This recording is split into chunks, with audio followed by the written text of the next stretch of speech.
Hi, this is Shalom Adler, and you've asked me for some advice and some insight into career counseling, and I'm really pleased that you are thinking of going into that field because one of the most meaningful things we can do for a person is if we can help them get the right job that gives them satisfaction and provides for their family, because then there's long-term effects of what we have done. So basically, it's a really great field and very rewarding, and I really think you'll love it.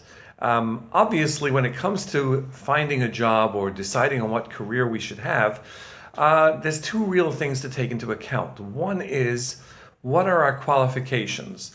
Are we satisfactory for the job that is being proposed or where we are? Do we have the necessary skills and abilities? Sometimes we want a particular job, but we're not really qualified for it. I'll give you an example. I would love to be a professional basketball player. They make lots of money, they're always in the limelight, lots of attention and so on. It seems like a great job, and I'd love to do that. But the problem is I'm pretty short for a basketball player. I'm only 6 foot tall, and I really can't shoot the basketball very well. My aim is terrible. My hand-eye coordination is bad. That's what comes when you're born in England and you grow up playing soccer. So obviously, although I'd love that job, but it's not satisfactory for me. I won't meet the job requirements. On the other hand, you might have a job that you're very qualified for, but you hate it. It doesn't fit your needs. You don't get any satisfaction from it. And I'll give an example for myself once again. I spent my entire career working in the nonprofit sector as a school principal or teacher, as a rabbi, now as an administrator in a Jewish day school. So I like working in the nonprofit sector, doing good as well as doing well. If somebody would offer me a job doing something similar as an administrator in a large corporation or even a smaller corporation where I get a lot more money, I probably would turn the job down, the offer down, because I don't think I would have as much job satisfaction from it. There are certain needs of mine that need to be met in order for me to really feel happy in the job. And in order to really combine these two things, to find a job for which one is satisfactory, in other words, we're qualified for it, and a job that gives us satisfaction, something that meets our basic needs and requirements, that's something that the MiQ really provides for us. The MiQ, Minnesota Importance Questionnaire, MiQ, I'm not sure how to pronounce it, but through its series of questions and a hierarchy of skills and needs, it gives us a pretty good and accurate idea of what it is that our client is looking for as a job, and also what he might be qualified for. And I think that's really quite important. I'm realizing that I've got this very odd couple seeming to be sticking out of my head, so I'm just moving the camera a little bit to get that. This is not my painting. I'm doing this in an office where I do some work. It's not in my office. I don't think I would be doing part of this. So let's get back to what we're talking about. So the MiQ is a very useful tool for anybody who is trying to advise someone or counsel someone about their career choices. And it's a pretty accurate test. It has a reliability factor of 0.77 to 0.81, which is a very high reliability score. And in test-retest, what's the word I'm looking for? In test-retest evaluations of it, it also, immediate reevaluation retest shows a value of 0.89. If it's taken again after 10 months, it's much lower, obviously, and then it's a 0.53, so still above 50%. But in 10 months, a person has a lot of changes in his life. He may realize more about what he really wants, what he's really qualified for, and so on and so forth. So the test has a hierarchy of needs that it goes through, and it has really 20 areas that to help us define what it's going. 20 needs that are broken down into 6 underlying values.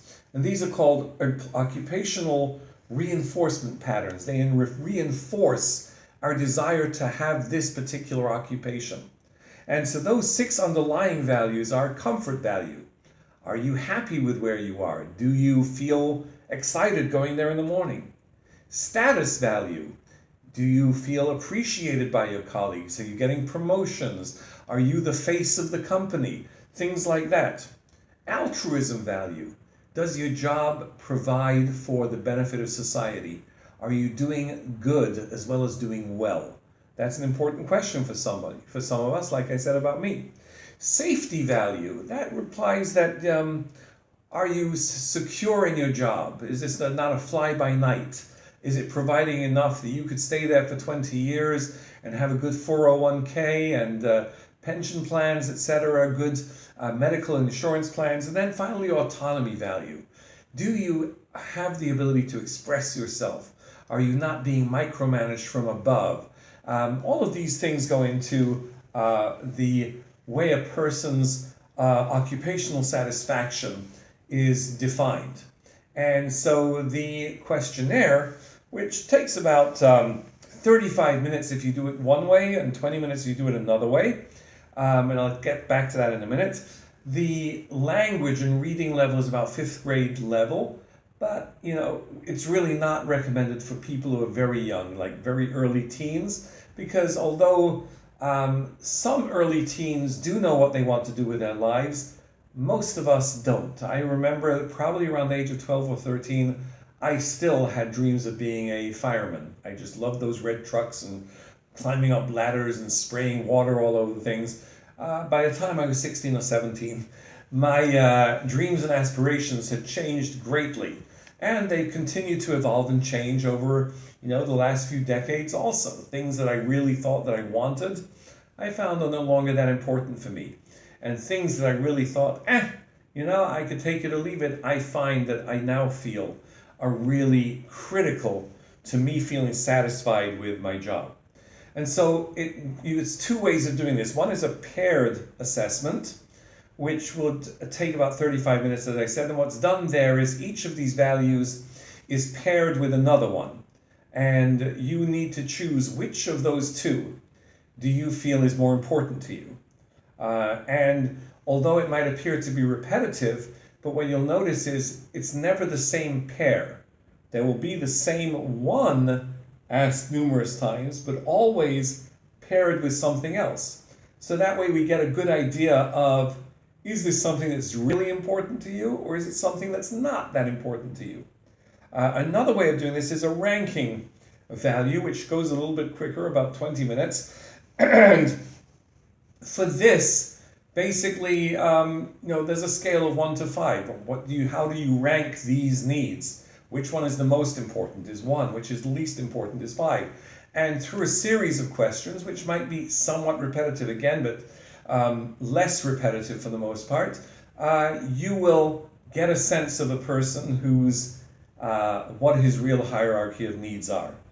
And then there is the list of occupations that are put into different clusters. And based upon what you get as the results of the values and the satisfaction index will be paired with what the qualifications of your client is, and try and put together within the cluster for which he is qualified, which few would be most suitable for him.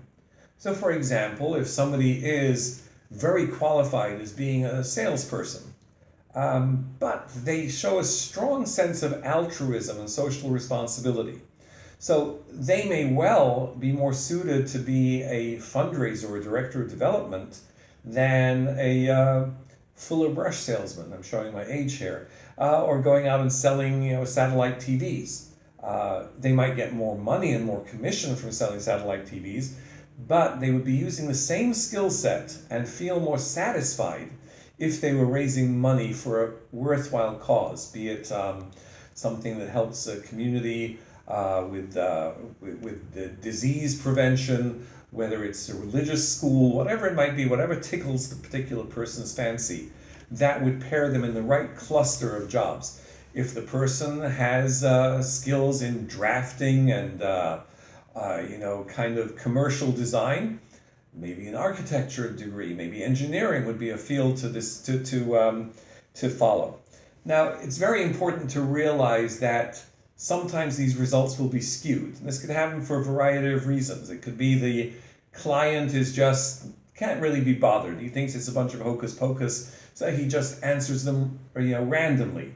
Or he decides he's going to go with a pattern. He's going to go for each question. He's going to start off with 1, the next question will be 2, next one 3, 4, 5, and then he'll go again, maybe 5, 4, 3, 2, 1 for the next bunch of questions.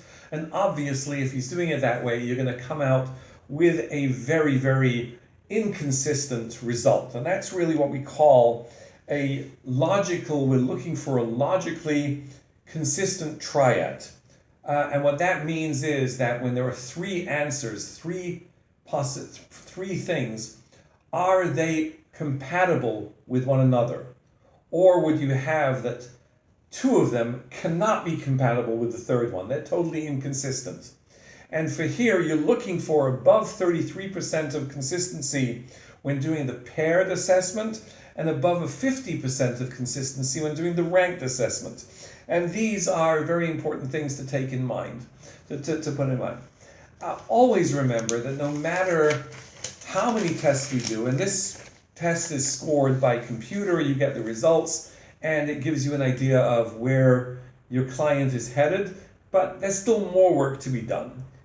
Some counselors prefer to have the client involved in the client interpretation of what's going on, because they'll gain more insight into what the client really wants. And the client himself will gain more interest as he has to discuss these things with you. Well, why did you answer question number 1 like this? Why did you answer number 2 another way, etc., etc.? And I would especially recommend this form of interpretation if you are getting logically inconsistent results, because then you really need your client to clarify what he meant and to understand maybe if he did think he was just trying to give you the answers that he thought you were looking for. This will give you a chance and him a chance to recalibrate those answers. Sometimes you might want to do your own counselor evaluation of the client's needs. In other words, you sit down with the results that you've gotten, the clusters of jobs for which he's qualified, his hierarchy of needs, and you the Yiddish word would be you're making a shidduch, you're matchmaking, you're pairing them together, so that you, without his input, are trying to find some concrete suggestions to give him. And you might want to use this when you have a client who's really all over the place. He doesn't know what he wants to do. He's never really had a job. He's never really thought about where he wants to go, other than the fact that he wants to pay his bills and have a nice car and things like that. So here, by you sitting down and making your own evaluation and your own recommendations to him and saying to him, I think you would be great as an Uber driver. You like meeting new people, you like traveling around the city, you like making your own hours, and the person will say to himself, that sounds, that really sounds right. I think I could do that. Or you might come up with him that he should become a tour guide. He loves history, he loves telling people about different things, educating them. Maybe he takes a course. I know that, for example, in Israel, all tour guides have to be certified and take a course before they're allowed to become a tour guide around the country. And this is very important there because of the political ramifications. If somebody's going to go around the land of Israel and say, well, really, this doesn't belong to the Jews at all. Israel is a fictitious country. Israel, for some reason, doesn't like tour guides like that, although they can't control everything, but they try to control some things. There's also an objective assessment of needs, which is where basically the computer assessment does the job for you and makes the suggestions for you of what might be best. And this sometimes is a good way to start, that it's not necessarily the end point, but it's the starting point. I don't like when we just rely on whatever the computer spits out. it removes the human element from anything. And to be an effective counselor, we can't just give standardized tests and have the computer spit out its recommendations, because then we're basically irrelevant. We have no purpose of being there.